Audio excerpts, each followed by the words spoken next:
sentuhannya nih, dikembalikan sentuhan. Kalau mau main bola ini kembalikan sentuhannya ya. Tancap gas lagi.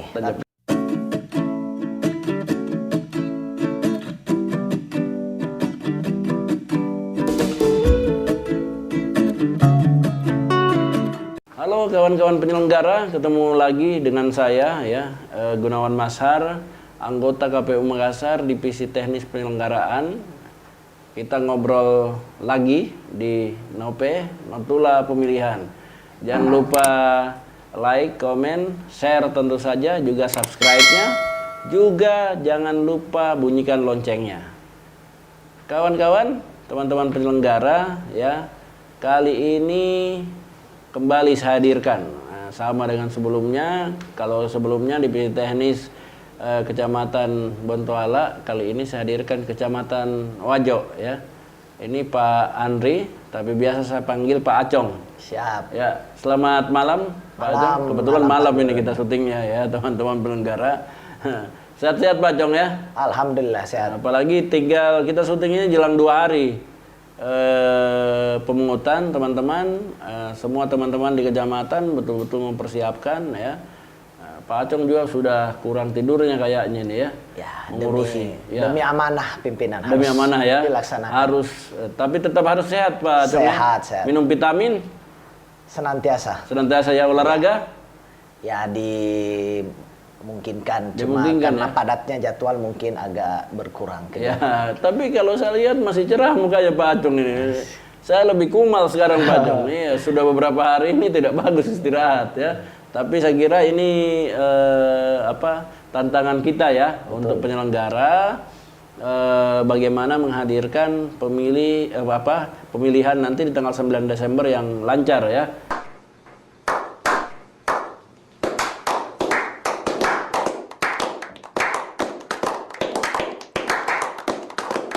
Mudah-mudahan lancar Pak Acong ya, khususnya di Kecamatan Wajo ya. Insya Allah pimpinan lancar. Insya Allah ya, betul. Teman-teman penyelenggara, saya akan membahas dengan Pak Acong lebih khusus mengenai penghitungan suara ya. Di hari H, di tanggal 9 nanti, 9 Desember, pemungutan pagi-paginya ya, dibuka jam 7 sampai jam 13.00. Setelah 13.00 istirahat, lalu kemudian dilanjut penghitungan. Pak Acong ini sudah pernah merasakan pemungutan dan penghitungan. Kemarin waktu simulasi, pernah. Pak Acong yang langsung saya tunjuk ini sebagai ketuanya, ya, ketua KPPS. Betul. Tapi aslinya pernah jadi ketua KPPS enggak, Pak Acong?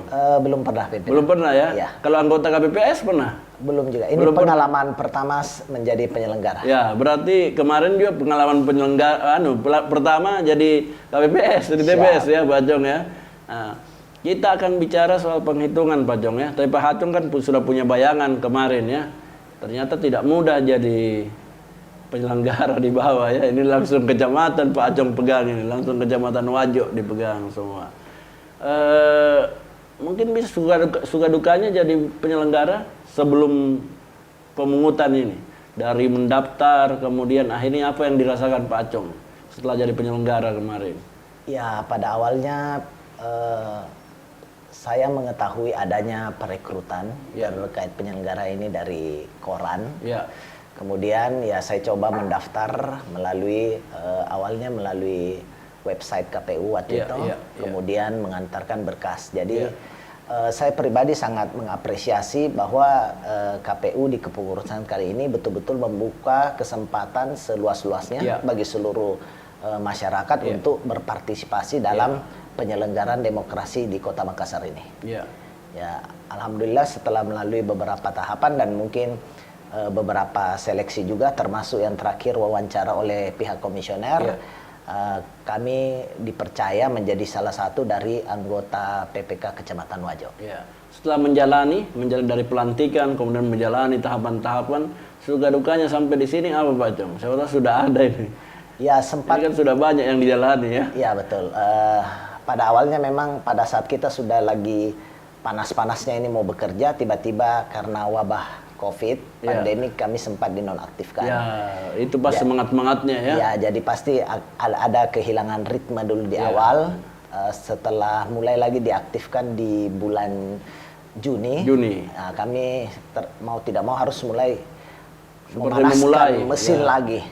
Dikembalikan sentuhannya nih, dikembalikan sentuhan. Kalau mau main bola ini kembalikan sentuhannya ya. Tancap gas lagi. Tancap gas lagi ya. Tapi berkat arahan-arahan dari komisioner serta kerjasama dari rekan-rekan PPK yang lain, kami berhasil menyelesaikan seluruh tahapan, mulai dari waktu itu pelantikan PPS, karena sebelumnya sudah kami tahapan seleksi PPS, tapi tertunda pelantikannya dengan wabah COVID. Jadi pas diaktifkan, hal pertama yang kami lakukan adalah pelantikan PPS. Kemudian kita masuk juga ke tahapan perekrutan PPDP. Selanjutnya tahapan KPPS ini berhasil seluruhnya, dan sisa menghitung jam mungkin kurang lebih kita akan sampai kepada hari pemilihan. Harus tetap kompak Pak Acong ya. Senantiasa. Kompak. Kalau Wajo kompak semua. Ya, alhamdulillah. Sekarang kita masuk di penghitungannya Pak Acong. Setelah pemungutan jam 1, penghitungan ya, ini yang teman-teman penyelenggara ingin tahu. Saat penghitungan yang pertama dilakukan adalah sama-sama membuka kotak. Nah, buka kotak ini diawasi oleh pengawas dan juga saksi. Ya. Betul. Kemudian itu dibuka kabel tisnya, karena kan ada kabel tisnya. Meskipun nanti ada kabel tis lagi di dalam kotak itu disediakan, betul. Ada beberapa kabel tis. Kemudian dibuka, dikeluarkan semua Pak Acong. Kemarin yang Pak Acong lakukan waktu penghitungan bagaimana? Ya, jadi waktu simulasi itu kami pertama sebelum membuka kotak kami menghitung dulu jumlah surat suara yang baik itu yang keliru coblos atau rusak dan surat suara yang tidak digunakan. Oh, jadi setelah kami menghitung itu, setelah proses penghitungan surat suara yang ada di meja kami selesai, terus kami berkoordinasi dengan KPPS 4 untuk mencocokkan dengan daftar hadir. Iya. Setelah dari situ sudah mulai ketahuan daftar hadirnya ya, karena yang tersisa surat suara berapa dan yang tidak dipakai sama yang keliru coblos ya. Jadi awalnya kan kami ada mencatat berapa surat suara yang diterima. Nah, saat di awal itu ya. Saat di awal. Jadi setelah surat suara diterima, kami kurangi dengan surat suara yang rusak atau keliru coblos, terus dikurangi dengan surat suara yang tidak digunakan. Dapatlah hasil berapa jumlah surat suara yang digunakan, yang tentu saja dimasukkan ke dalam kotak suara. Cuma karena kami belum membuka kotak suara, jadi kami coba untuk awalnya membandingkan dengan daftar hadir di KPPS 4. Ini bagus juga sebenarnya caranya ya, jadi udah tahu memang ya. Kemudian yang tidak digunakan itu sama keliru coblos sudah bisa dimasukkan dalam sampul itu persiapan. Ya, ada sampul-sampul yang memang sudah disiapkan itu kita masukkan supaya pada saat kita keluarkan surat suara yang digunakan dari kotak suara tidak bercampur. Jadi sudah dipisahkan memang. Bagus ini perencanaannya ya. Nah, sekarang setelah dibuka kotak ini dikeluarkan semuanya dikeluarkan ya. Lalu kemudian mulai dihitung surat suaranya ya. Jadi waktu kami BIMTEK juga dengan KPPS itu ada 2 tips pimpinan. Jadi yang pertama itu surat suaranya kita hitung dulu berapa yang jumlah real yang masuk dalam kotak suara, kita hitung dulu. Kita setelah dapat jumlahnya dan dicocokkan dengan jumlah pencatatan tadi, baru kita mulai jumlah daftar pemilih yang hadir juga. DPT, DPPH sama DPTB. Dijumlahkan itu disamakan dengan jumlah surat suara yang digunakan yang di dalam kotak suara. Nah, ketika sudah klop jumlahnya, barulah kita mulai penghitungan satu-satu. Kemudian yang tips kedua, ada yang pernah menyampaikan juga bahwa langsung saja dihitung. Jadi ketika kotak suara dibuka langsung diambil satu persatu. Jadi tidak dihitung dulu secara keseluruhan. Saya kira lebih bagus yang pertama tadi Pak Acong ya. Itu sebenarnya kalau ketentuannya yang lazim, yang pertama itu yang dilakukan. Ya. Jadi dikeluarkan, sebaiknya dihitung dulu. Betul. Supaya takutnya saat ini kan juga menghindari sebenarnya oknum-oknum ya. Pas dihitung misalnya kadang-kadang disimpan di meja atau sebaiknya itu sudah dihitung kemudian diatur, langsung diatur, dikasih susun-susun dia supaya rapi. Jangan dibiarkan berhamburan kayak tumpukan gitu. Betul. Nah, itu sambil dihitung sambil dirapikan. Misalnya per 20. Kemudian masing-masing diambil oleh KPPS 2, dibacakan oleh KPPS 1. Jadi tips yang kami sampaikan, kami siapkan dos kosong. Ya. Jadi dari kotak suara itu kita pindahkan ke dos kosong dulu. Bisa juga. Baru KPPS 1, 2, 3 itu menghitung dulu jumlah surat suara yang dikeluarkan dari kotak suara. Masukkan di dus. Ya. Masukkan di supaya dos. tidak jatuh-jatuh di meja. Ya, ini saya kira alat bantu juga. Ada yang tercecer. Setelah klop jumlahnya kita mulai penghitungan. Ya betul, bagus itu tipsnya. Tapi saya kira ini juga jadi catatan soal dusnya. Kadang-kadang kan namanya juga pemilihan, kadang-kadang orang yang melihat prasangka nanti setelah habis dia pikirnya masih ada di kotak, itu harus diperlihatkan lagi anunya. Ya pasti. Kotaknya dibuka semuanya, termasuk lipatannya itu di kotak dibuka, diperlihatkan bahwa tidak ada yang disembunyikan ya. Terutama khususnya kami perlihatkan kepada saksi-saksi dan PTPS. Jadi semua transparan proses penghitungan suara di tingkat TPS. Ya betul. Kemudian ini sudah dihitung surat suaranya, sudah mau dibacakan Pak Acong ya. Posisi di skema di TPS ini. Kalau di pembagian tugas ini juga saya ingin paparkan ke teman-teman penyelenggara ya. Nanti kalau di skemanya ini TPS 1 dan 2, TPS 2 nanti yang membuka, TPS 1 nanti yang membacakan. TPS 3 dan TPS 4, KPPS, maaf salah saya, KPPS terlalu semangat ini. KPPS 3 dan KPPS 4 itu di depannya triplek ya. Jadi sudah ada triplek, di depan triplek itu dipasang, nanti bisa menutupi bilik, karena bilik sudah tidak dipakai lagi. Itu bilik dia terlentang, apa sih istilahnya itu, terentang ya, di tengah-tengah dia, triplek yang teman-teman KPPS sudah beli, lalu planonya atau C hasil itu ditempelkan, dia berderet di situ ya. Kemudian ada KPPS 3 dan KPPS 4 dekatnya triplek itu. KPPS 3 yang menulis, kemudian KPPS 4 juga bisa mendampingi di situ bergantian ya. Lalu ada KPPS 5, 6 ya, itu membantu melipat. Ya, jadi setelah dibacakan dihitung, ya betul. Diberikan untuk dilipat juga. Ya, dilipat untuk disimpan ya. Cuma saja memang kalau di Makassar juga diregulasi sebenarnya. Di regulasi itu dianjurkan saat penghitungan itu dipoto, Pak Andri.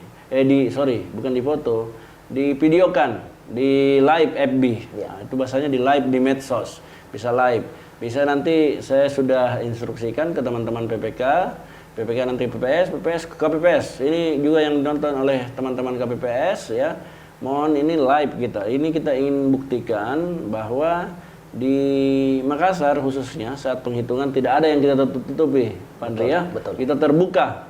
Jadi kalau ada kecurigaan apa-apa di KPU, kita perlihatkan di lab FB, lab medsos bahwa tidak ada yang kita tutupi dari proses di TPS. Nah, sekarang setelah dibacakan Pak Andri, dibuka satu-satu, tadi sudah tugas-tugasnya ya, masing-masing dibacakan satu-satu. Ini kan beda dengan saat pemilihan 2019 ya. 2019 dulu banyak jenis suaranya. Banyak suara. Ya. Untungnya Pak Andri belum saat itu ya. Saat itu masih jadi pemilih. Pemilih ya, iya. Di situ lebih ribet Pak Andri, lebih ribet lagi karena ada 5 jenis suara ya. Masuk pada aturan-aturan coblosannya yang berbeda karena bukan hanya pilpres tapi ada juga kertas suara untuk pemilihan DPRD. Betul. DPRD itu partai dan juga nama-nama caleg. Jadi aturan-aturan sah tidak sahnya itu banyak. Kalau di sekarang itu sebenarnya tidak, alhamdulillah ya, karena kalau pilkada kan kita hanya ada 4 paslon, ada 4 kotak. Nah, sebenarnya secara substansial kalau coblosannya di luar kotak itu tidak sah. Betul. Atau misalnya 2 kotak yang dicoblos itu tidak sah. Kalau yang dicoblos orang dengan namanya dengan orang yang sama dengan nama yang sama dengan orang yang dicoblos itu sah. Ya. Itu diajarkan juga di BIMTEK-nya Pak Andri. Ya, jadi di pilkada Pilwali Makassar 2020 kali ini kita hanya ada 4 paslon. Iya. Kalau kita merujuk ke contoh surat suara, jadi di situ pasti paling atas ada nomor urut paslon, kemudian foto paslon dan di bawah namanya. Jadi selama pemilih, sebenarnya kami anjurkan kepada pemilih untuk mencoblos salah dari 3 pilihan itu, bisa dicoblos nomornya, gambarnya atau namanya.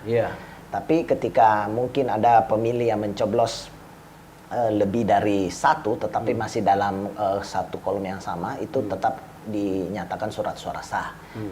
Kecuali kalau hasil coblosnya itu berbeda paslon, nah itu baru dinyatakan tidak sah. Iya, tidak sah. Ya, kalau misalnya beda maksud saya tadi, kalau beda kotak itu beda kotak paslon, beda kotak paslon. Kalau misalnya beda kotaknya, dia dalam satu kotak kan ada kotak nama, kemudian gambar ya, dan nomor urut. Gambar dan nomor urutnya ya, gambar dan nomor urutnya. Kalau misalnya hanya 3-tiganya dicoblos ya, tetap nomor sah. Urut, gambar, kemudian nama, itu sah ya. Selama masih dalam satu kotak paslon. Satu paslon ya, misalnya paslon yang sama ya. Paslon yang sama. Nah, berarti udah tuntas ini juga ininya Pak Andri ya ke KPPS ya. Kemudian penulisan, kita masuk di penulisan tali-talinya sekarang ya. Sekira untuk teman-teman penyelenggara yang sudah pernah, itu pasti tahu tali-tali dia penulisan ya. Iya, betul. Penulisan tali-talinya. Kemudian sekira untuk data pemilih, nah, ini yang setelah tali sebenarnya bisa langsung halaman 2 nanti yang diisi dulu. Sudah halaman 2 yang diisi, baru kemudian diisi halaman pertama. Karena di halaman 2 atau halaman kalau di kita sampai halaman 3. Di halaman 3 kita sudah dapat angka jumlah suara sah dan tidak sahnya. Kalau dapat angka jumlah suara dan tidak sahnya, ini yang nanti dijadikan patokan dia untuk pengisian, saya lupa bagian B atau bagian C-nya, itu ini yang harus disinkronkan ini. Angka jumlah suara sah dan tidak sah itu di bagian data pengguna sama surat suara yang digunakan ya, itu ada beberapa. Sebenarnya teman-teman kalau mau lihat lagi lebih detail, itu ada panduan yang sudah saya buat, panduan mengisi C-hasil ya, C-hasil KWK ya. Nah, itu yang disinkronkan semuanya, disinkronkan sehingga angkanya klop sebenarnya ya. Itu bisa dinonton teman-teman. Kemudian kita ada 4 halaman ya, 4 halaman untuk C-hasil Pak Andri. Betul. Yang baru itu halaman keempat, yang Sirekap. Ya. Nah, ini KPPS 2-nya bagaimana kesiapannya? Saat ini di Wajok kami sudah aktifkan semua untuk link aktivasi penggunaan aplikasi Sirekap. Sudah ada juga hampir sudah 80-90% yang sudah mencoba memfoto dan mengupload berdasarkan hasil uji coba kami yang lalu dan sampai saat ini untuk Wajok tidak ada kendala. Tapi untuk yang belum teraktivasi masih ada? Semuanya sudah? Semuanya sudah sampai dengan ini malam. Jadi sudah ya? Terakhir ya? Sesuai dengan arahan komisioner bahwa kami push untuk semua KPPS 2 sudah mengaktifasi Sirekapnya. Oh, ini berarti luar biasa nih. Ini Wajok jadi yang pertama nih aktif semua Pak Adong ya. Berkat kami juga didukung oleh kerjasama antar PPK dan PPS-PPS yang memang proaktif dalam menindaklanjuti setiap arahan-arahan yang kami turunkan yang berasal dari komisioner KPP. Ya, semoga Sirekapnya hari H juga lancar Pak Andri ya. Iya. Saya kira itu teman-teman ya, secara umum sebenarnya meskipun di penghitungan khusus pengisian plano ini sudah ada panduannya, kita tidak membahas detail soal itu karena sudah ada panduan kita buat, teman-teman bisa melihatnya di situ. Terima kasih Pak Acong ya, sudah saya ambil waktunya nih, kita baru-baru tadi rakor, sekarang sudah malam, Pak Acong sudah harus istirahat ini, tapi saya kira sudah sulit tidur sekarang Pak Acong ya. Saya jujur kadang-kadang meskipun mau Tempat tidur susah sekarang. Nanti pulang dari sini kami masih harus mengatur karena informasi yang kami peroleh bahwa logistik surat suara itu sudah tiba. Sudah tiba ya sudah di Wajo tiba ya, di alhamdulillah ya. Sekretariat Wajo. Nah, ini mungkin balik tadi saya sudah ditelepon oleh rekan-rekan Oh untuk iya, segera betul. segera mungkin mengatur persiapan logistik surat Oh suara. iya, berarti tidak boleh ditunda-tunda nih, harus ya. Oke, terima kasih banyak Pak Acung sudah hadir di obrolan kita. Terima kasih teman-teman penyelenggara sudah nonton podcast ini ya. Sukseskan ya. Kita harus sama-sama ya nonton terus video ini. Ini juga bagian upaya pembelajaran supaya pemungutan dan penghitungan suara nanti lancar. Terima kasih. Assalamualaikum warahmatullahi wabarakatuh.